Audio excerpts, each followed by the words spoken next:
Paul সরাসরি মহাসভার দিকে তাকিয়ে বললেন, আমার ভাইয়েরা, আজকের এই দিন পর্যন্ত আমি সৎ বিবেকে ঈশ্বরের প্রতি আমার কর্তব্য পালন করেছি।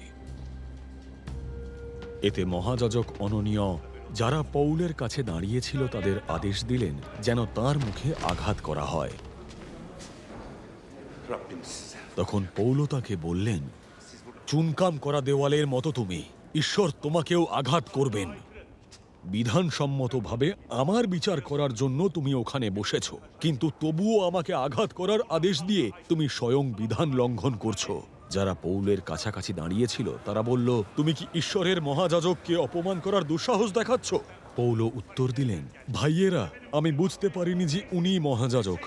আমি জানি যে এরকম লেখা আছে, তোমার স্বজাতির অধ্যক্ষ সম্পর্কে কটূক্তি করো না। তারপর পৌল যখন বুঝতে পারলেন যে তাদের একাংশ সদ্দুকী ও একাংশ ফরিসি, তখন মহাসভার মধ্যে চিৎকার করে বললেন, আমার ভাইয়েরা, আমি ফরিসি, একজন ফরিসির সন্তান। মৃতদের পুনরুত্থান সম্পর্কে আমার প্রত্যাশার জন্যই আমার বিচার করা হচ্ছে। তিনি কথা বলার পর ফরিসি ও সদ্দুকীদের মধ্যে বিতর্ক বেঁধে গেল। সভা দুদলে ভাগ হয়ে গেল। সদ্দুকীরা বলে যে পুনরুত্থান নেই, স্বর্গদূতেরা বা আত্মারাও নেই, কিন্তু ফরিসিরা সেসব স্বীকার করে থাকে। তখন প্রচণ্ড কোলাহল শুরু হলো। কয়েকজন শাস্ত্রবিদ, যারা ফরিসি দলভুক্ত ছিল, উঠে দাঁড়িয়ে তীব্র বিতর্ক শুরু করল। তারা বলল, আমরা এই লোকটির কোনো অন্যায় খুঁজে পাচ্ছি না। কোনো আত্মা বা স্বর্গদূত যদি এর সঙ্গে কথা বলে থাকে, তাহলে তাতেই বা কি? বিতর্ক এমন হিংস্র আকার ধারণ করল, সেনানায়ক ভয় পেলেন যে তারা হয়তো পৌলকে টুকরো টুকরো করে ছিঁড়ে ফেলবে। তিনি সৈন্যবাহিনীকে আদেশ দিলেন নিচে নেমে গিয়ে তাকে তাদের কাছ থেকে জোর করে নিয়ে আনতে ও সেনানিবাসে নিয়ে যেতে।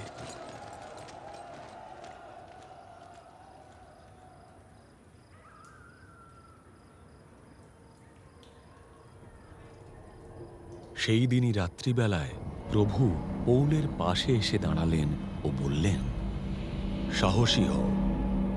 তুমি যেমন জেরুসালেমে আমার বিষয়ে সাক্ষ্য দিয়েছ, তেমনি তুমি রোমেও সাক্ষ্য দেবে।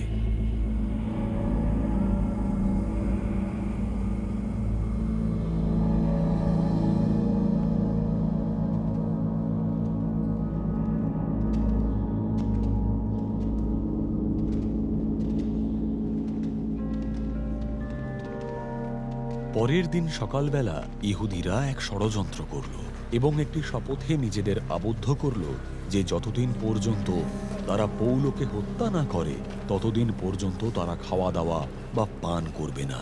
40 জনেরও বেশি লোক এই ষড়যন্ত্রে জড়িত ছিল।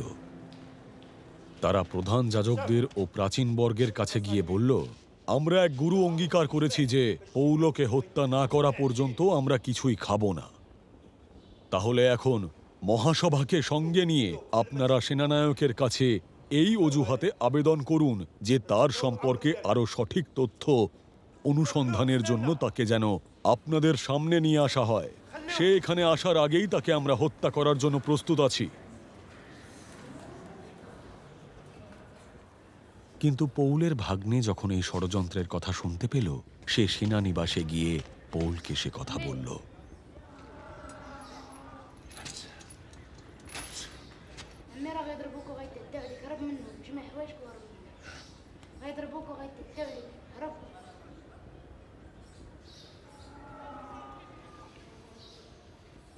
পৌল তখন একজন শত সেনাপতিকে ডেকে বললেন, এই যুবককে সেনানায়কের কাছে নিয়ে যান, সে তাকে কিছু বলতে চায়। তাই তিনি তাকে সেনানায়কের কাছে নিয়ে গেলেন।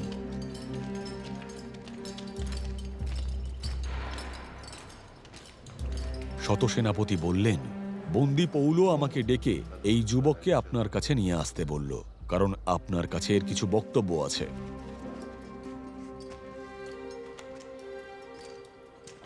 সেনানায়ক যুবকটির হাত ধরে তাকে এক পাশে নিয়ে গেলেন ও জিজ্ঞাসা করলেন, তুমি আমাকে কি বলতে চাও? সে বলল, ইহুদিরা একমত হয়েছে আগামীকাল পৌলের বিষয়ে আরো তথ্য অনুসন্ধান করবে। এই অজুহাতে তাকে মহাসভার কাছে হাজির করার জন্য তারা আপনার কাছে আবেদন জানাবে। আপনি তাদের কথায় সম্মত হবেন না, কারণ তাদের 40 জনেরও বেশি লোক তার জন্য গোপনে ওত পেতে আছে। তারা শপথ করেছে যে তাকে হত্যা না করা পর্যন্ত তারা খাদ্য বা পানীয় গ্রহণ করবে না। তারা এখনই প্রস্তুত আছে, তাদের অনুরোধের প্রত্যুত্তরে আপনার সম্মতির অপেক্ষা করছে। সেনানায়ক যুবকটিকে বিদায় করার সময় সতর্ক করে দিলেন, তুমি যে এই সংবাদ আমাকে দিয়েছ এ কথা কাউকে বলো না। এরপর তিনি তাঁর দুজন শতসেনাপতিকে ডেকে তাদের আদেশ দিলেন, আজ রাত্রি 9টার সময় 200 জন সেনা, 70 জন অশ্বারোহী ও 200 বর্ষাধারী সেনা কৈশোরিয়ার উদ্দেশ্যে যাত্রা করার জন্য প্রস্তুত থেকো। পৌলের জন্য আরও কয়েকটি ঘোড়ার ব্যবস্থা করো, যেন তাকে নিরাপদে প্রদেশপাল ফিলিক্সের কাছে পৌঁছে দেওয়া যায়।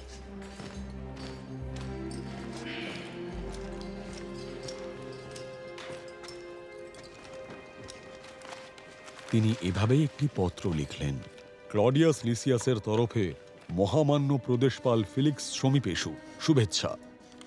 ইহুদিরা এই ব্যক্তিকে পাকড়াও করে হত্যা করতে উদ্যত হয়েছিল, কিন্তু আমি আমার সৈন্যবাহিনী সহ গিয়ে একে উদ্ধার করি, কারণ আমরা জানতে পেরেছিলাম যে সে একজন রোমীয় নাগরিক। আমি জানতে চেয়েছিলাম কেন তারা এর বিরুদ্ধে অভিযোগ করছে, তাই আমি একে তাদের মহাসভার কাছে নিয়ে গিয়েছিলাম। আমি দেখলাম যে তাদের অভিযোগ ছিল তাদের বিধান সম্পর্কিত বিষয়, কিন্তু এর বিরুদ্ধে মৃত্যুদণ্ড বা কারাদণ্ডের যোগ্য কোনো অভিযোগ ছিল না। এই ব্যক্তির বিরুদ্ধে এক ষড়যন্ত্র করা হচ্ছে, তা যখন আমাকে জানানো হলো, আমি তক্ষুনি একে আপনার কাছে পাঠিয়ে দিলাম। আমি এর বিরুদ্ধে অভিযোগকারীদেরও আদেশ দিলাম তারা যেন তাদের অভিযোগ আপনার কাছে উপস্থাপিত করে।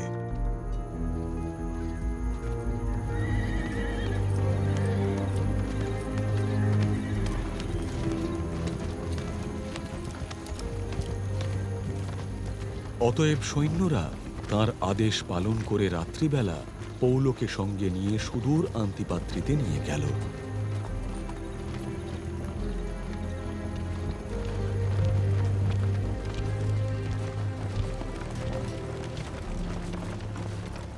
পরের দিন অশ্বারোহী সেনাদের সঙ্গে তাকে পাঠিয়ে দিয়ে পদাতিকেরা সেনানিবাসে ফিরে গেল।